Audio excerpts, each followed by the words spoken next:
बहुत बहुत स्वागत। अगर मैं सौरभ जी आज आपके साथ ही शुरुआत कर लेती हूँ, दिन तो आप ही का है, पीके जीत गए हैं चुनाव।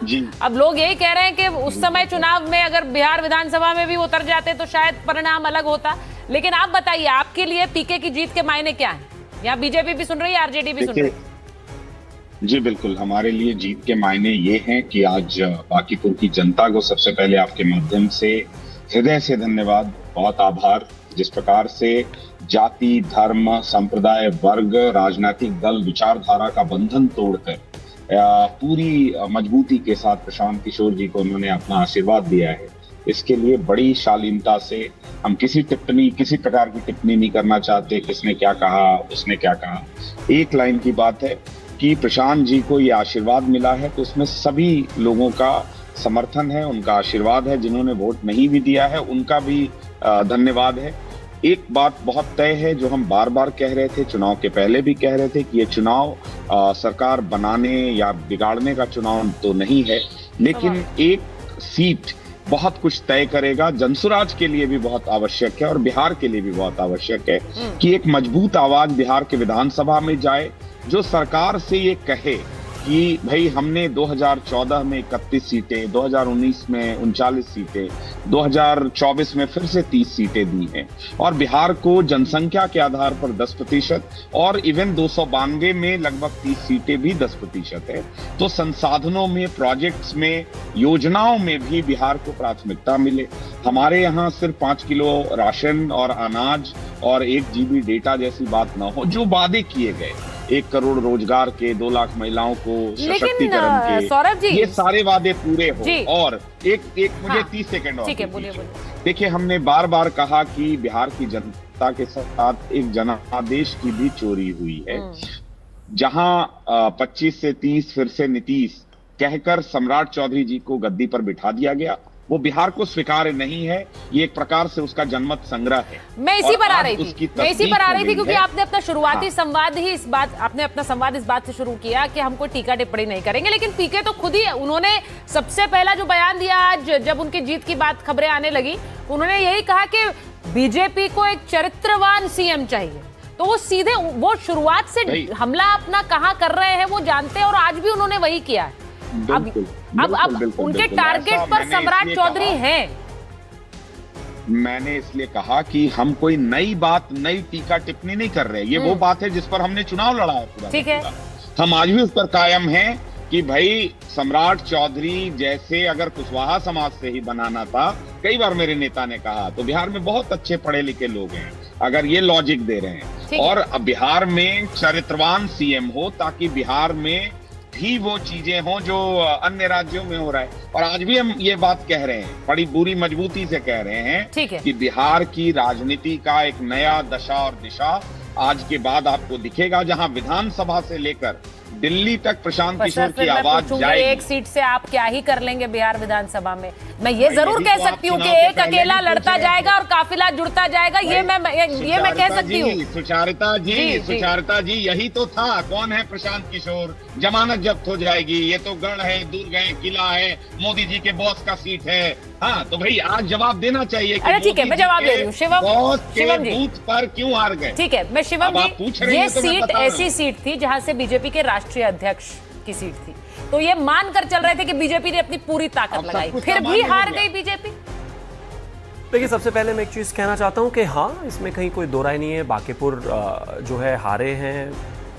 प्रशांत किशोर जी को बहुत बहुत शुभकामनाएं और दुख की बात है, इसमें कहीं कोई दो राय नहीं है। हमारे लिए एक सीट हो, चाहे वो किसी काउंसलर का चुनाव हो और चाहे राज्य का चुनाव हो और चाहे देश का चुनाव हो, हमारे लिए एक एक चीज़ महत्वपूर्ण है, एक एक सीट महत्वपूर्ण है। Will restructure, recalibrate, restrategize and come back stronger. चीज़ों को बेहतर करेंगे, सही तरीके से समझेंगे और चीज़ों को बेहतर करके देख कर आएंगे। लेकिन इसमें कई सारे फैक्टर हैं। उसमें से एक ये भी है कि मात्र 34% वोट हुआ, जाहिर है, तो उसका अपना एक रीज़न रहा। किस वजह से वोट इधर नहीं पड़े, उसका अपना एक रीज़न है। हम ज़रूर इस पर जो है विस्तार से चर्चा भी करेंगे। हाँ, अध्यक्ष जी की सीट है, ये बात बिल्कुल ठीक है। लेकिन कुमार सौरभ सिंह जी की बड़ी बड़ी बातों के लिए मैं बस यही कहना चाहूँगा, अभी कुछ ही दिन पहले ही तो क्या हाल हुआ था आपका, आप जानते ही हैं। है ना, बिहार की जनता ने अपना मैंडेट बहुत शानदार तरीके से फॉरवर्ड लुकिंग ना, हम पीछे देखकर क्या करेंगे, हमें तो आगे का सोचना है। अब आगे भी आप रणनीति आगे को सोचकर बनाएंगे या पीछे देखकर बनाएंगे? लड़ना बीच में नहीं बोलना भाई। अरे अभी एक ही सीट जीते हो भाई, इतना अग्रेसिव नहीं होना है। अभी एक ही सीट जीते हो तो बड़े नाराज हो जाते हैं। अरे भाई अपने समय में बोला करो यार। मैं सुचारिता जी आप ऐसा चाहते हैं मैं ऐसे करूं, मैं ऐसा नहीं चाहता। यही तो प्रॉब्लम है भाई, एक सीट जीते नहीं, एक सीट पे बैठे नहीं कि कार का विंडशील्ड तोड़कर बाहर निकलने को तैयार हो गए। रुकिए भाई, एक एक करके बोलते हैं ना प्लीज, एक एक करके बात करते हैं, एक एक करके बात करते हैं। लड़ना नहीं करना है। रुकिए जरा भाई, एक बार रुकिए। हाँ, तो मैं बस एक ही चीज कहना चाहता हूं कि हाँ आपने बिल्कुल ठीक कही कि पॉलिटिक्स इज फॉरवर्ड लुकिंग, इसमें कहीं कोई दो राय नहीं। बट हमेशा जब कभी भी आपको किसी भी चीज को सही कॉन्टेक्स्ट में सही रखना होता है, पास से रेफरेंस लेकर या फ्यूचर में जाते हैं, इसमें कहीं कोई दो राय नहीं है। वो बुरी तरह से हारे थे, क्या हाल उनका हुआ ये भी जानता है देश, बिहार भी जानता है, सब जानता है। आज वो जीते हैं, मेरी तरफ से शुभकामनाएं। उसके 10 फैक्टर्स हैं, हम बैठकर उसको इवैल्यूएट करेंगे। और एक चीज मैं बस एक और चीज कहना चाहता हूं कि जो बहुत लोग कह रहे हैं कि ये भविष्य की आहट है, तमाम तरह की चीजें हैं। मैं अभी अरविंद केजरीवाल का वो देख रहा था, भविष्य की आहट है। हाँ, ऐसा लोगों ने लगातार लिखा और कहा ऑपोजिशन वालों ने। तो मैं बस एक ही चीज कहना चाहता हूं, ऐसा काफी बार हुआ है पहले भी। अब बहुत रिसेंट की तो नहीं, लेकिन हमारा गोरखपुर में ही ये हुआ था जब हम गोरखपुर का उपचुनाव हार गए। उसके बाद कहा था कि भाजपा की स्थितियां बहुत खराब है। इनफैक्ट हम राज्य भी बहुत बार आ रहे हैं। सेंट्रल चुनाव से पहले 2019 से छत्तीसगढ़, मध्य प्रदेश, राजस्थान हार गए थे। उसके बाद तो ये हो गया था, ये बस हारने ही वाले।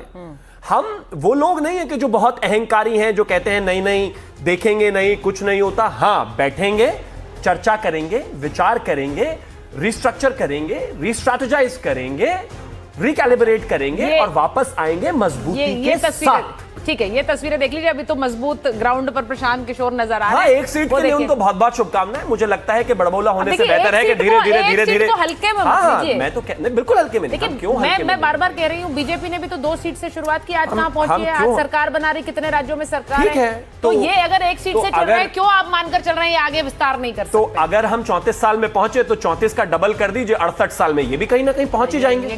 भाई आपने कहा कि हम 2 से शुरू किए, हम 2014 में यहाँ पहुंचे, तो मुझे पूरी उम्मीद है 68 साल बाद वो भी वहां पहुंच जाएंगे। ठीक है, मैं एक बार सुनिए, राजीव जी के पास जा रही हूँ। एक मिनट, मैं एजिया जी और एजिया जी के पास जाऊंगी, राजीव जी के पास जाऊंगी और प्रियंका जी के पास, लेकिन पहले मैं राजीव जी के पास जा रही हूँ। राजीव जी, बहुत से जो राजनीतिक विश्लेषक हैं और पत्रकार, वो ये भी सोच रहे हैं कि भाई देखिए, प्रशांत किशोर की भले ही एक सीट से शुरुआत है, लेकिन जिस तरह से नीतीश कुमार की राजनीति रही, वो जोड़कर चलते रहे, उस तरह की राजनीति क्या प्रशांत किशोर की बन सकती है? नहीं, मुझे ऐसा लगता है प्रशांत किशोर जी एक व्यक्ति के तौर पर जो अब तक की उनकी कामयाबी है, अभी उस पर उन्हें कम से कम आश्वस्त होना चाहिए कि सही दिशा में आगे बढ़े तो फिर कुछ बातें रख पाएंगे जी। लेकिन 8 महीने पहले उनके ज़्यादातर उम्मीदवारों की जमानत जब्त हुई थी। एक विधानसभा क्षेत्र में उन्होंने जीत दर्ज की है। तो निसंदेह जो उस विधानसभा क्षेत्र में जिन वजहों से वो जीते हैं और जिन वजहों से हम हारे हैं, तो हमारा जो पक्ष है कि हम जीतते हैं या हारते हैं, दोनों परिस्थितियों में उसकी समीक्षा होती है, विश्लेषण होता है। हाँ। और ये सच है कि अनेक अवसरों पर उपचुनाव हम लोग हारते हैं, लेकिन उसके बाद जो बड़े चुनाव होते हैं उसमें शानदार वापसी भी करते हैं। तो ये अभी 2030 तक के लिए ये जनादेश है, हमारे पास पर्याप्त समय है। अगर बांकीपुर में अपेक्षा के अनुरूप नतीजे नहीं आए हैं, किन वजहों से नहीं आए, कौन से ऐसे मुद्दे हैं जिनको हम समझ नहीं पाए या तरीके से उसको एड्रेस नहीं कर पाए, और रणनीति में कहाँ चूक हुई जी। तो ये सारे सवाल जब विश्लेषण होगा, समीक्षा होगी, तो उभर करके आएंगे। लेकिन मैं प्रशांत जी के लिए एक बात जरूर कहूँगा, प्रशांत जी में निरंतरता की कमी अब तक तो दिखी है।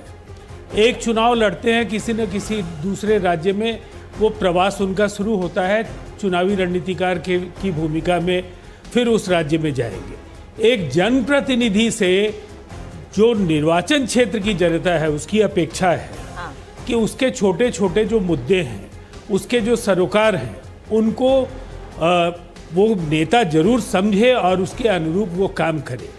अब ये अगर वो कर पाए तो निसंदेह फिर वो बेहतरी के लिए कुछ सोच पाएंगे आगे। अभी इतनी बात है कि विपक्ष के लिए जरूर, आरजेडी के लिए ये एक मुश्किल वक्त जरूर है। उनका जिस तरह से वोट हमारा भी उनको मिला है, वोट आरजेडी का पूरी तरह से उनकी ओर चला गया है। और वो जो एक विपक्ष का स्पेस है वो प्रशांत जी ने उस विधानसभा क्षेत्र है पार्टी के। आप ये कह रहे हैं आरजेडी के लिए ये बड़ा झटका है, लेकिन बीजेपी के राष्ट्रीय अध्यक्ष की सीट रही, बीजेपी उस जीत को उसे भुना नहीं पाई है, उस सीट पर वापस नहीं आ पाई, तो बड़ा झटका किसके लिए? बीजेपी के लिए नहीं है? नहीं, मैंने तो आपको कहा जी, जीत या हार दोनों परिस्थिति में हम नतीजे का विश्लेषण करते हैं, उससे सीख लेने की कोशिश करते हैं, वो बदलाव सुनिश्चित करते हैं जिससे उन गलतियों का दोहराव नहीं हो, और यही शायद बड़ी कामयाबी का ये रास्ता प्रशस्त होता है कि कई ऐसे अवसरों पर हम छोटे चुनाव हारते हैं, उपचुनाव हारते हैं, लेकिन जब आम चुनाव होते हैं, ऐसे कुछ उदाहरण अभी आपको त्यागी जी ने भी दिए हैं, मैं उनको दोहराना नहीं चाहूँगा, लेकिन ये इतने बड़े जश्न का अवसर भी प्रशांत जी के लिए नहीं होना चाहिए। एक जो उत्तरदायित्व का भाव है वो दिखना चाहिए कि विधानसभा क्षेत्र जिसका विकास नीतीश कुमार जी के कार्यकाल में अभूतपूर्व तरीके से हुआ, सम्राट जी ने भी अच्छा काम किया है इस विरासत को आगे बढ़ाने में। देखिए वो उसी विरासत पर अटैक कर रहे हैं, खरे उतरना जिसको नितिन नवीन जी ने भी लंबे समय तक अपना नेतृत्व दिया, तो कहीं ना कहीं उसको संभाल पाएंगे या नहीं। मैं एक बार जरा बड़ी बात भी बता देती हूँ अजय जी, मैं आपके पास आऊं उससे पहले आज आपको ये बताऊं कि आपके